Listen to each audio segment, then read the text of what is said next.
ইসলামী ব্যাংকে নতুন চেয়ারম্যান নিয়োগকে ঘিরে আবারও আলোচনায় এসেছে এস আলম গ্রুপের প্রভাবের প্রশ্ন। সরকারের পরিবর্তনের পর ব্যাংকটির পরিচালনা কাঠামোয় সংস্কারের প্রত্যাশা তৈরি হলেও সাম্প্রতিক নিয়োগ ও সংশ্লিষ্ট ব্যক্তিদের অতীত সম্পৃক্ততা নিয়ে নতুন বিতর্ক দেখা দিয়েছে। সমালোচকদের অভিযোগ, ঘুরে ফিরে এমন ব্যক্তিরাই গুরুত্বপূর্ণ পদে আসছেন যাদের সঙ্গে এস আলম গ্রুপের প্রত্যক্ষ বা পরোক্ষ সম্পর্ক রয়েছে। ফলে ইসলামী ব্যাংকে এস আলমের কর্তৃত্ব পুনঃপ্রতিষ্ঠার চেষ্টা চলছে কিনা সে প্রশ্ন আবারও সামনে এসেছে।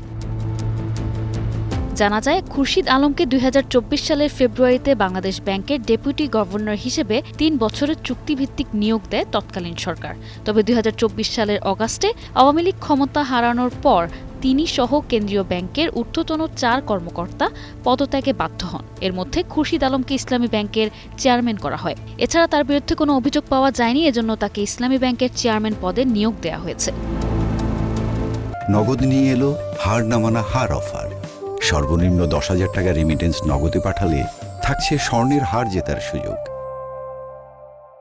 ২০১৭ সালে ইসলামী ব্যাংকের নিয়ন্ত্রণ নিয়েছিল এস আলম গ্রুপ। আওয়ামী লীগ সরকারের পতনের পর তাদের সরিয়ে স্বতন্ত্র পরিচালকদের দায়িত্ব দেয় বাংলাদেশ ব্যাংক।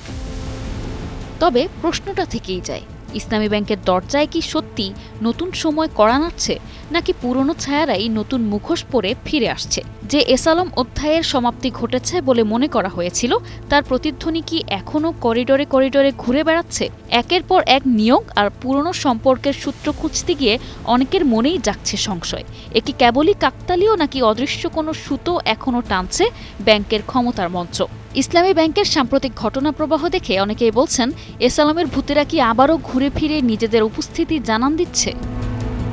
এদিকে সোমবার ইসলামী ব্যাংকের নতুন চেয়ারম্যানের বিরুদ্ধে আমানতকারীরা মানববন্ধন করলে পুলিশ সাউন্ড গ্রেনেড ও জলকামান নিক্ষেপ করে ছত্রভঙ্গ করে দেয়। এতে পরিস্থিতি সামনের দিনগুলোতে আরও ঘোলাটে হয়ে যাবে বলেই মনে করছেন সংশ্লিষ্টরা।